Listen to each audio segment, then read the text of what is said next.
hari ini kami semua bahagia karena ini Swan ini biar ada 5 meja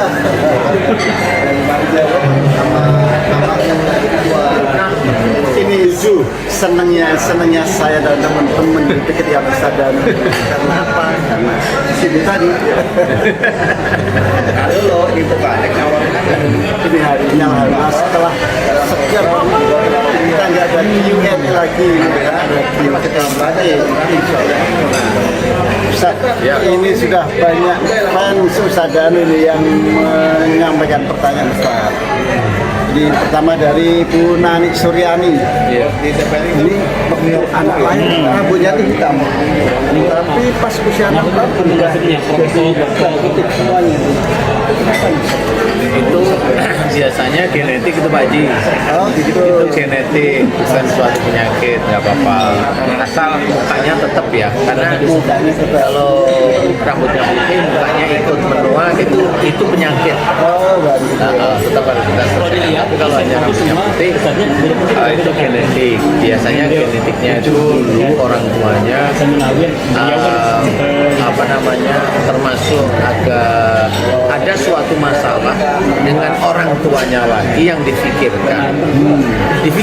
Kalau dibilang itu marah enggak, hanya difikirkan aja, agak kuat difikirkan, dipikirin aja. Itu nanti genetiknya turun ke anaknya sehingga anaknya ada yang lahir seperti itu. Nanti yang 6 tahun itu putih memang ada, anak yang lain bisa balik lagi ke hitam apa enggak? bisa. Ya memang sudah rusak dari itunya, tapi nggak apa-apa. Kalau rambut insya Allah nggak apa-apa. Ya. Oke, berikutnya dari adik Lubis, sakit di tumit, kalau bangun tidur kemudian jalan sakit itu di tumit. Ada dua kemungkinan. Kemungkinan pertama itu adalah ini adik Lubis ini saya tidak tahu persis umurnya berapa. Karena kalau umurnya masih di bawah 45. takutnya adik Lubis ini nenek-nenek juga bisa juga. Kalau mamanya ini umurnya di bawah 45, oke, kita nggak usah ngomongin umur ya, tapi kita ngomong sakit di tumit, bangun tidur untuk jalan sakitnya. Ini ada dua kemungkinan. Kemungkinan pertama, memang ini saya tidak tahu persis sudah berapa bulan atau berapa hari, saya tidak tahu persis. Tetapi saya coba jawab global aja, bahwa kalau sakit di tumit itu berhubungan dengan persoalan kejengkelan, Pak Haji. Jengkel terhadap seseorang. Kalau adik Lubis ini masih muda, berarti beliau ada jengkel dengan orang tuanya yang gemes itu maunya gitu, kayak gitu, gregetan lah istilahnya. Nah, itu bisa, itu muncul pada waktu bangun tidur, itu bisa muncul. Tetapi kalau setelah bangun tidur ini berapa menit, ya setengah jaman, berapa menit sampai setengah jam, sakit di tumit itu hilang. Besok bangun tidur lagi ada lagi, tapi berapa menit atau setengah jam hilang. Begitu lagi. Nah ini nggak apa-apa, adik Lubis, insya Allah itu nggak apa-apa, disyukuri aja. Itu tipikal kalau jin yang di tubuhnya, khususnya yang ada di perutnya, di tulang belakangnya, di kakinya mulai keluar, tidak apa-apa, karena ada proses berapa menit sampai beberapa setengah jam itu hilang. Nanti dia besok pagi gitu lagi, oh ini itu proses dari Allah Ta'ala yang kalau kita sering mendengar kalau sakit itu menggugurkan dosa itu loh Pak Haji. Nah, itu sebenarnya adalah seseorang yang diampuni dosa-dosanya oleh Allah Ta'ala, biasanya dimunculkan sakit ya, tipe sakitnya kayak gitu. Jadi hanya sakit bangun tidur, nanti beberapa menit hilang. Besok bangun tidur lagi muncul lagi. Nah itu sakit yang menggugurkan dosa yang begitu, bukan yang geletak di rumah sakit, diinfus ke sana kemana, bukan itu. Masih bisa aktivitas. kayaknya sesak napas tapi masih bisa aktivitas sehari-hari. Kayaknya capek sekali jalan bisa ya bisa. Nah itu ciri-cirinya seperti itu dan nggak sakit gitu. Kontrol ke dokter normal semua udah. Nah itu insya Allah seperti itu. Nggak usah takut. Kalau ke Bibi Ani ini 35 tahun, menantunya sering menyuruh, ini ada menantu sering menyuruh mertua untuk nyuci baju karena dia baru keguguran ini. Ini dosa apa enggak ini si menantu ini? Lah kalau menurut jadi Ini bukan istri yang nyuruh ya? iya ini menantu ya. Iya, benar. Lah kalau keguguran ini yang saya amati malah kegugurannya dulu Pak. Kegugurannya dulu. Ya. Jadi keguguran itu diawali insya Allah itu diawali dari marah. Marah kepada suami bisa lebih dari 2 hari. Marah kepada orang tua bisa atau mertua bisa. Nah, marah yang kuat lebih dari 2 hari dalam kondisi hamil, kalau tidak meminta maaf secara langsung, insya Allah kebiasaannya itu digugurkan oleh Allah Ta'ala. Seperti itu. Nah, kalau dari keguguran ini menantu sering nyuruh mertua nyuci baju, ini udah ketahuan. Aduh, ini berarti menantunya agak berani. Mohon maaf ya, mohon maaf. Tapi intinya adalah mirip seperti itu. Jadi analisa saya insya Allah seperti itu.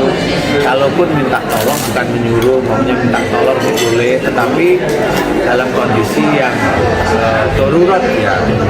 Tetapi kalau bisa cobalah cari asisten rumah tangga 1-2 bulan untuk membantu, itu kan menurut saya lebih bagus daripada nyuruh mertua. Maksud saya gitu Pak. Ya. Etika. Aduh, saya pusing kalau udah begitu. Ya. Kemudian ini 5 tahun ponis Sri, ada benjolan dilakukan lutut bagian paha, bahkan tapi bantu ya. Iya, cuma ini kakinya kiri apa kanan nggak diomongin ya Pak? Oke, benjolan pada lekukan lutut. Ya, insya Allah ya disebabkan karena kaku. Hobinya nyuruh, tapi yang disuruh belum jalanin dan jengkel marah dan marahnya diem. Nah itu seperti itu. Hobinya nyuruh, tapi yang disuruh itu kalau nggak jalanin, yang nyuruh marah tapi diem. Nah itu nanti ada benjolan di lekukan lutut. Dan itu mohon ampun aja pada Allah Ta'ala dan jangan diulang lagi yang seperti itu, jangan buka. Insya Allah nanti bisa hilang. Karena anak berarti orang tuanya ya. Ini 5 tahun. Oh 5 tahun. Oh ini orang tuanya berarti. Orang tuanya hobinya nyuruh orang tuanya lagi. Jadi orang Nyuruh ada kakek atau neneknya. Iya, nyuruh kakek atau neneknya. Iya itu. Jadi nggak boleh jangan ya, jangan. Kalau pokoknya orang tuanya si adik siapa? Ponisri. Ini adik Ponisri kan belum umur 5 tahun nih. Orang tuanya, ayah atau ibunya itu hobinya nyuruh kepada orang tuanya. Kalau orang tuanya nggak jalanin jengkel, marah tapi diem. Nah itu nanti muncul benjolan di paha dekat tekukan lutut. Insya Allah seperti itu. Dan itu jangan. Gimana caranya itu bisa hilang? Minta ampun kepada Allah Ta'ala, mohon maaf kepada orang tua yang begitu-gituin, terus setiap hari insya Allah nanti itu hilang. Pada adik Ponisri insya Allah mudah-mudahan hilang ya. Mudah-mudahan itu hanya kelenjar bukan tumor yang ganas ya. Nah ini adik juga nih, adik Irma Nurul Sari lebih bersih. Oh ini ibunya, dia punya anak udah 5 tahun, ada kutil mau di wajah juga. Kalau ada kutil di wajahnya ini insya Allah biasanya ini salah satu orang tuanya pingin sekali menginginkan sesuatu atau pingin sekali eksis, tapi nggak dikeluarin jadi diem. Eksis di mana, di masyarakat atau di keluarga? Di keluarga dulu. Kalau ini bisa di keluarga ya. Ingin eksis, ingin tampil, ingin unek-uneknya itu dihargai atau ya itu saya anggap ingin eksis, diwongke atau apa. Nah itu seperti itu. Nah itu kayaknya ke orang tua. dan kayaknya orang tua tidak mengizinkan waktu itu sehingga ada ganjelan di sini. Nah ini kalau ganjelan itu kan ada unsur jengkel ya. Nah itu nanti masuk ke anaknya bisa muncul kutil di muka, beberapa kutil itu, nah itu gitu muncul. Nah nanti mohon ampun benar ya, nasihat saya ini benar-benar diamati. Intinya adalah kalau momennya ini hanya kurang lebihnya ya. Kalau nanti ibu atau bapak itu betul-betul paham, oh iya saya pernah begini ini kira-kira gini, nah, mohon ampun di titik itu terus menerus dan minta maaf dengan orang tua. Mudah-mudahan itu bisa apa namanya diberi kesembuhan oleh Allah Ta'ala, kutilnya bisa hilang, insya Allah hanya itu aja. Nah ini lucu nih, dari Mbak Dwi Nur Hafidhatun ini diputus sama tunangannya karena petonnya nggak bagus, dianggap oleh calon mertuanya nggak bagus. Nah kalau ini Mbak Dwi Nur Hafidhatun ini kalau memang diputus sama pacarnya, saya kasih apa nasihat, cari Hasan pasti tidak memutus. Ini mau diaminin atau enggak? Jangan. Oh, jangan. Bercanda ini. Kan jadi istri ya, jadi istri. Jadi istri. Jadi intinya sudah. Apapun bentuknya, kalau nggak jadi nikah, kalau persoalannya ada temennya lagi itu menurut wetonnya nggak bagus, ya sudah, itu batal, itu karena Allah aja, bukan karena weton ya, karena Allah. Barangkali memang Mbak Dwi Nur Hafidhatun ini bisa aja memang nggak berjodoh dengan beliau. Ya nggak apa-apa, terima aja, cari hadiahan ya. Oke. Ini Indra 7 tahun, ini sudah 14 bulan. Kalau kucing pelendung, ini pelendung apanya ya? Oh, burungnya. Kayaknya begitu. Oh, kenapa itu? Pelendung kayaknya waktu kecil saya pernah itu. Oh, ininya. Oh, jadi bukan kulupnya, itu lengket.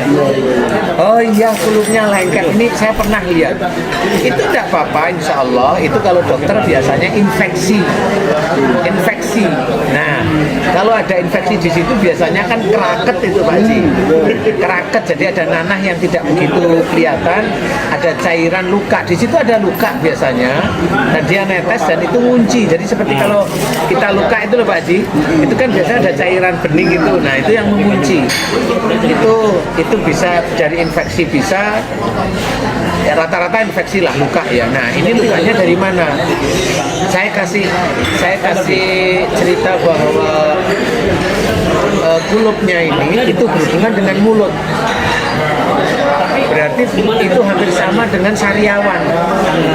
Berarti kalau mirip dengan sariawan, berarti salah satu orang tuanya si Ade Indra ini, salah satu ya, ini kalau bicara nyelkit. Kalau bicara nyelkit, nyelkit, apa nyelkit itu nggak enak lah kalau didengar, itu nyelkit. Nah itu coba nanti berubah, insya Allah itu hilang sendiri dan sembuh. Insya Allah sembuh tanpa obat insya Allah. Insya Allah nggak apa-apa kalau itu. Ya itu kalau bicara nyelkit, belajar untuk tidak nyelkit dan kemudian mohon ampun kepada Allah Ta'ala. Insya Allah mudah-mudahan itu juga. Oke, terakhir tentang GERD. Tentang GERD ini. Oh GERD. Gastro apa Ustaz? Gastro-indo. Terakhirnya disease kalau nggak salah. Gastro-indo-grosir karena sering belanja di Indo-grosir. Ini harus penyakit kekurangan duit. Jadi GERD ini rata-rata kalau teman-teman dokter itu bilang GERD, ini saya ceritain ya guys, teman-teman beriman, saya ceritain GERD atau asam lambung, insya Allah ada dua kemungkinan. Kemungkinan pertama punya ilmu, yang kedua kena sihir, udah itu aja. Cara mengobatinya, nah, ya ada dua ini berarti. Satu, dimohonkan Orang yang menyihir bagaimana? Ayo, sekarang saya ajak untuk belajar. Kalau ada pelajaran harus ada ujian. Cari jawaban kalau kena sihir. YouTube saya atau YouTube-nya Ustadz Haji Hasan Bisri itu ada. Cari boleh di mana aja. Yang kedua ilmu. Cari sekarang ujiannya. Untuk melepas ilmu gimana caranya? Saya sudah mengajarkan. Di MNC saya ajarkan doanya. Di YouTube saya ajarkan doanya. Di YouTube-nya Haji Hasan Bisri juga saya ajarkan. Ayo cari. Cari itu adalah salah satu bukti ikhtiar di hadapan Allah Ta'ala. Kenapa saya nggak memberikan? Karena itu banyak di YouTube. Jangan hanya begini aja. Ya. Harus cari. Ini pelajaran pertama. Pelajaran berikutnya ya. GERD itu ada dua. Satu ada ilmu, yang kedua ada sihir. Itu kunci sudah. Dan GERD itu nggak bisa disembuhkan. Kecuali dua ini harus dikeluarkan. Siapa yang bisa mengeluarkan? Jujur saya bilang ya. Guru saya. Mau tahu guru saya? Rahasia. Mau tahu guru saya? Ini guru saya. Hanya dua. Ya. Insya Allah dicari, pokoknya dicari. Ayo seneng, lihat acara YouTube kita ya Pak. Amin. Itu sahabat beriman dan para dulur semua, kita sudah ngobrol banyak dapat ilmu. Kita nggak gini nih tadi, tapi gini ngambilnya. Jadi tangannya nggak di bawah, tapi di atas juga, tapi minta. Kalau gini sama Ustaz Danu malu, jadi saya mintanya begini. Itu ya, mudah-mudahan bermanfaat. Amin ya Allah, amin ya Rabbal alamin. Yang lain mudah-mudahan tidak terkena hal yang semacam ini. Yang mencegah berakhlak yang baik, bertauhid yang benar, dan selalu jaga diri kita. Oke, terima kasih. Assalamualaikum warahmatullahi wabarakatuh. Waalaikumsalam.